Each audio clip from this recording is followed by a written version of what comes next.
दोस्तों, रमजान का महीना बरकतों वाला है। आज मैंने रिसर्च कर आप लोगों लिए ये वीडियो बनाई है। सारी हदीस का रेफरेंस ही आपको मिल जाएगा वीडियो में।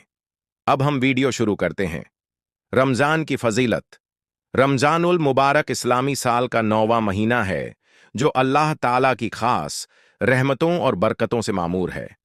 ये महीना इबादात, तज़किया नफ्स और अल्लाह की रज़ा के हासिल करने का बेहतरीन मौका है।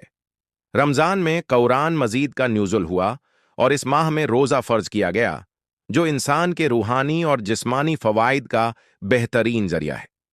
इस मज़मून में रमजान की फजीलत पर तफसीली रोशनी डाली जाएगी। 1. रमजान का तरुफ और अहमियत। मुबारक की अहमियत का अंदाज़ा इस बात से लगाया जा सकता है कि ये इस्लामी इबादात में से एक बुनियादी रुक्न रोज़ा का महीना है। अल्लाह ताला ने कुरान में फरमाया, ऐ ईमान वालो, तुम पर रोजे फर्ज किए गए जैसे तुमसे पहले लोगों पर फर्ज किए गए थे, ताकि तुम परहेजगार बन जाओ। अल बकरा 183। रमजान का महीना मुसलमानों को अल्लाह के करीब करता है, गुनाहों से बचने की तरबियत देता है और सब्र व शुक्र की आदत डालता है। 2.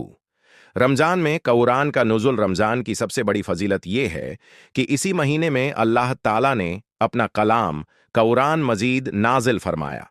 अल्लाह ताला फरमाता है, रमजान का महीना वो है जिसमें कुरान नाजिल किया गया, जो लोगों के लिए हिदायत है और हिदायत और फुरकान की वाजह निशानियां रखता है। अल बकरा 185। कुरान करीम दुनिया की सबसे बड़ी हिदायत है, जो इंसान को अंधेरों से निकालकर रोशनी की तरफ ले जाती है। यही वजह है कि रमजान में कुरान की तिलावत का खुसूसी एहतिमाम किया जाता है और तरावीह में कुरान सुनने का सिलसिला जारी रहता है। 3. रोजे की फजीलत और फवाइद। रमजान का सबसे बड़ा अमल रोजा रखना है, जो अल्लाह की रजा के लिए भूख और प्यास बर्दाश्त करने का नाम है।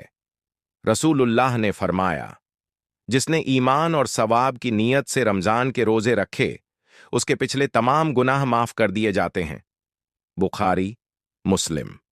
रोजा न सिर्फ रूहानी फवाइद रखता है, बल्कि जिस्मानी लिहाज से भी बेशुमार फवाइद का हामिल है। इससे जिस्म को डिटॉक्स होने का मौका मिलता है, कव्वत-ए-इरादी मजबूत होती है और तकवा की सिफत पैदा होती है। 4. रमजान में लैलतुल कद्र की फजीलत। रमजान में सबसे ज्यादा फजीलत वाली रात लैलतुल कद्र है, जिसे 1000 महीनों से बेहतर करार दिया गया है। कुरान में अल्लाह ताला ने फरमाया, बेशक हमने इसे कुरान शबे कद्र में नाजिल किया। और तुम्हें क्या मालूम शबे कद्र क्या है? शबे कद्र 1000 महीनों से बेहतर है। अल कद्र 1 से 3। ये रात इबादात, दुआओं और जिक्र व अज़कार का खास वक्त है। इसमें मांगी गई दुआएं कबूल होती हैं और जो शख्स इसे इबादत में गुजारता है, उसके तमाम पिछले गुनाह माफ हो जाते हैं। 5. रमजान में नवाफिल और इबादात की फजीलत। रमजान में नफल इबादात का अजर कई गुना बढ़ा दिया जाता है। नबी करीम ने फरमाया, जो शख्स रमजान में किसी नफल इबादत को अदा करता है, उसे फर्ज के बराबर सवाब मिलता है, और जो फर्ज इबादत अदा करता है, उसे 70 गुना ज्यादा सवाब दिया जाता है। इब्ने खुजैमा। यही वजह है कि रमजान में मुसलमान ज्यादा से ज्यादा नमाज, तिलावत, जिक्र, इस्तिगफार और दरूद शरीफ का एहतिमाम करते हैं। 6. रमजान में सदका व खैरात की फजीलत। रमजान नेकियों में सबकत ले जाने और जरूरतमंदों की मदद करने का महीना है। नबी अकरम सबसे ज्यादा सखी रमजान में होते थे।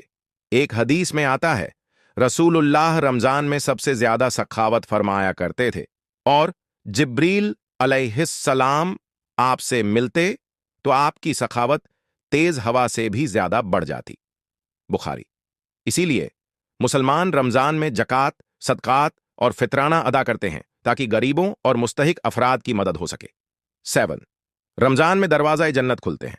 नबी करीम ने फरमाया, जब रमजान का महीना आता है तो जन्नत के दरवाजे खोल दिए जाते हैं, जहन्नम के दरवाजे बंद कर दिए जाते हैं और शयातीन कैद कर दिए जाते हैं। बुखारी, मुस्लिम।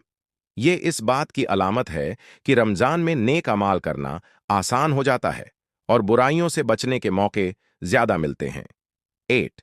रमजान में दुआ और इस्तिगफार की अहमियत। रमजान दुआ और इस्तिगफार का महीना है। रसूलुल्लाह ने फरमाया, 3 लोगों की दुआ रद्द नहीं की जाती। रोजेदार की इफ्तार के वक़्त, आदिल हुक्मरान की और मजलूम की दुआ। तिरमिजी। इसीलिए इफ्तार के वक़्त खसूसी दुआएं मांगनी चाहिए, क्योंकि इस वक़्त दुआ की कबूलियत के इम्कानात बढ़ जाते हैं। 9। एतिकाफ की फजीलत। रमजान के आखिरी अशरे में एतिकाफ की बड़ी फजीलत है। नबी करीम रमजान के आखिरी 10 दिनों में मस्जिद में एतिकाफ किया करते थे, ताकि अल्लाह की इबादत में ज्यादा वक़्त गुजार सकें। जो शख्स अल्लाह की रजा के लिए एक दिन का एतिकाफ करता है, अल्लाह उसके और जहन्नम के दरमियान 3 खंदकों का फासला कर देता है, और हर खंदक जमीन व आसमान के दरमियानी फासले के बराबर होती है। तबरानी। 10। और नेकी की राह पर घामजन करता है, और जरूरी है कि हम रमजान के बाद भी इसकी बरकतों को अपनी जिंदगी का हिस्सा बनाएं। नतीजा, रमजानुल मुबारक अल्लाह की एक अजीम नेमत है, जो हमें अपनी जिंदगी को संवारने और अल्लाह के करीब होने का सुनहरी मौका फराहम करता है। अल्लाह हमें रमजान की बरकतें हासिल करने की तौफीक अता फरमाए। आमीन।